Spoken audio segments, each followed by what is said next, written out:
2023 est une vraie satisfaction.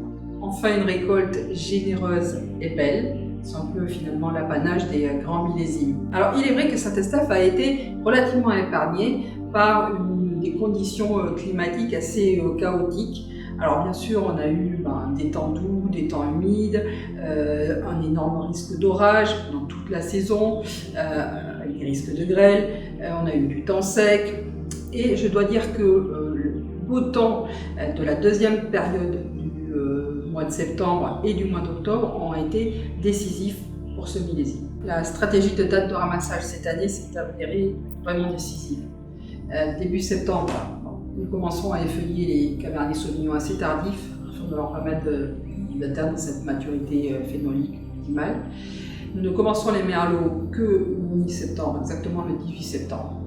Et après avoir entré donc les petits verres d'eau et les Cabernets francs, nous faisons une pause et nous allons chercher les derniers Cabernet Sauvignon mi-octobre. Alors sous un temps radieux puisque vraiment la météo est devenue très très belle la troisième semaine du mois de septembre et la première quinzaine du mois d'octobre. 2023 est la vendange la plus longue de l'histoire de la propriété. Nous avons commencé les écoulages quasiment à la fin de la récolte.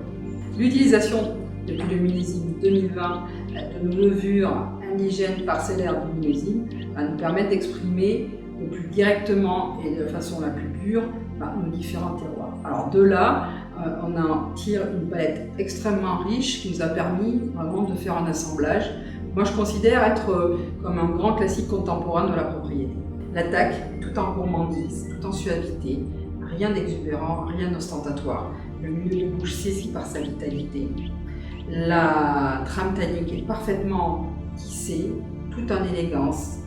Et en fait, ces grands Cabernet Sauvignon que l'on a entendus jusqu'à mi-octobre apportent cette race, cette noblesse, cette pureté, cette fraîcheur et cette maturité. La finale est tout en allonge, elle est très précise. Et en fait, tout ça est sous-tendu par une énergie remarquable.